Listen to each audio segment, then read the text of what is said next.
What's up, everyone, and welcome back to Movie Raised.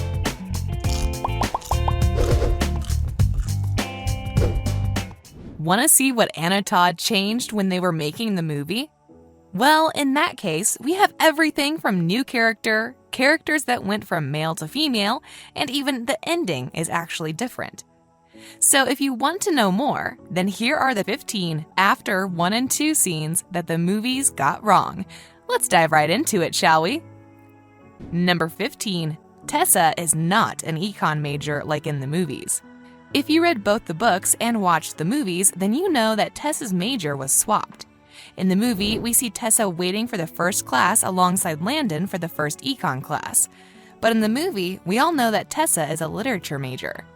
That's one of the ways they wound up getting close with Hardin, as well as landing that job interview at the end. Are you an econ major? That's the plan. You? An English major. Number 14. Trevor is introduced in the second movie. We only met Trevor in the second movie, but in the books, we knew him way before that. You see, they met when Tessa applied for Vance Publishing during the first book, and we've known him ever since. But in the movie, Trevor was introduced only in After We Collided. Oh, and Dylan Sprouse did a fantastic job, by the way. He was amazing in the role, even though he hadn't acted for about 7 years. I take it you like this. Oh, thank you.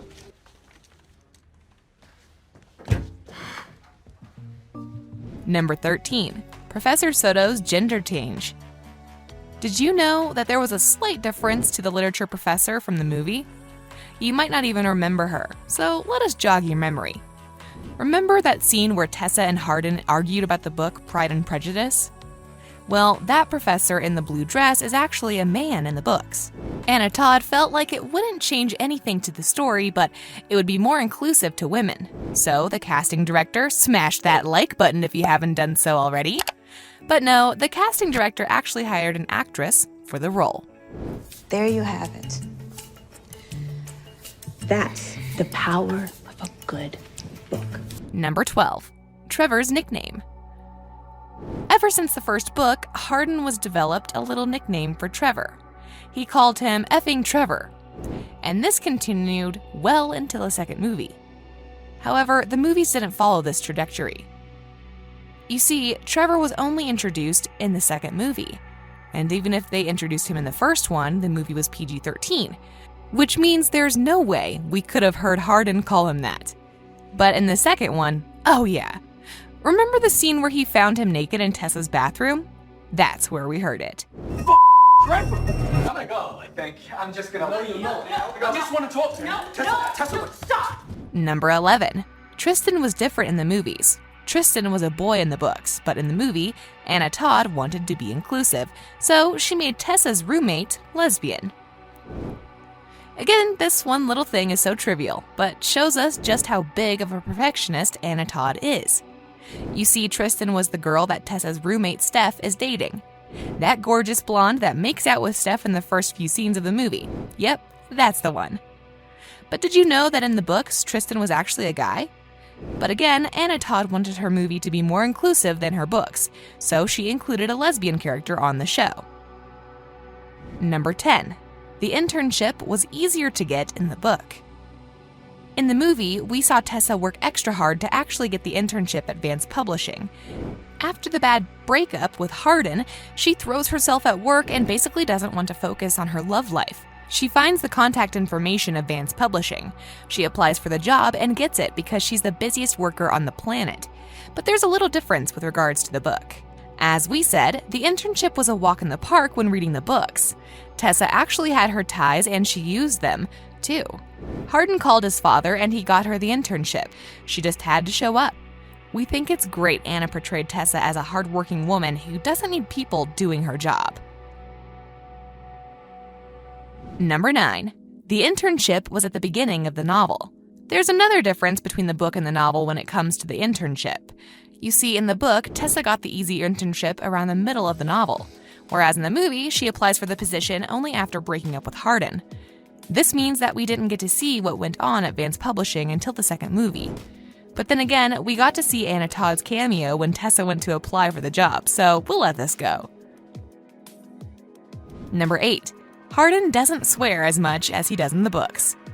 This is one of the things we noticed in the first movie, but since it was PG-13, we weren't expecting any cursing in it, to be honest. We knew that we wouldn't be getting the same Hardin as we had in the books, and we were okay with that. However, this policy didn't really stand for the second movie. The movie was rated R. That meant Hardin could have his F word in every other sentence, just like he did in the book, and we think this sounded much more natural for him. He's a bad boy. He shouldn't be confined by some movie regulations. Anyway, we're just glad they changed the movie up. Now get the off me. Don't talk about her. Dreadful. Would never kiss a stranger. Number 7. Carol Young is more respectful of her daughter. If you've read the book without watching the movie, Carol Young is the type of woman that you just want to choke to death. She's the biggest control freak, and she doesn't trust Tessa to ever do the right thing. In the movie, however, she's a little different. For example, she is a little more tolerant and she respects her daughter's decisions. Even though she doesn't agree with them, she respects them. That doesn't mean she's not a control freak. She still snaps at Tessa whenever things don't go according to her grand plan for her only daughter. That room reeked. Can you please not make a scene? I'm not. Number 6. The sex scenes were PG-13. This is one of the things we didn't appreciate in the movie. The books are way too in-depth when it comes to the nude scenes. There's talk about genitals, there's graphic descriptions of sex scenes, and of course, there's a lot more passion. The movies felt a little bland compared to the books. When we saw the first After movie, we knew that there's no way it's going to be like the books. It's PG rated, which immediately puts a restraint on the director's hands. The second one was a little more graphic and a little steamier. But that's still a long way to go from the books, and we can't talk about it here. You'll have to read it and see. It's that dirty. Number 5. Hardin has a ton of piercings and tattoos in the book. When it comes to being a bad boy, nothing screams danger like a lot of piercings and tattoos. In the novel, Hardin was both. He has piercings on his lip and his brow, and he's covered in tattoos, even on his face. When you compare that to the movie version of Hardin, it just doesn't add up. You have no piercings and very little tats. Maybe tats because Hero finds Tiffin didn't have any tattoos, so it was a pain drawing them on every day. Number 4. Landon was described resembling David Beckham. Here's another thing Anna Todd changed when it comes to her characters. Landon is described as a body and face double of David Beckham. But in the movies, the author and director wanted to include more people of color, so she cast actor Shane Paul McGee for the role. Number 3. Zed is barely mentioned in the movies. There's one thing we didn't appreciate here. Zed is present in the book almost all the time. He was even in on the deal. He made a bet with Hardin as to who would sleep with Tessa first. Anna talked about his constantly. In the movie, he didn't get nearly enough screen time to befriend Tessa, let alone seduce her. Number 2. The book ending was quite different. The movie's ending wasn't so much of a cliffhanger as it was a happy ending to the story. We later found out that that wasn't the case.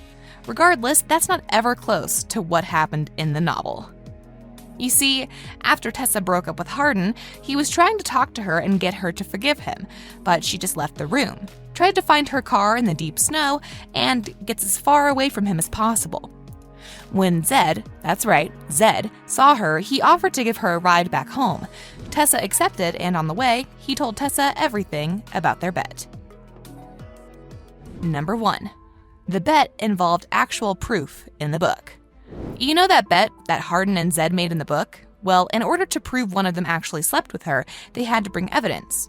That's why we read about Hardin keeping the bloody bedsheets and the contraceptives he used the night before.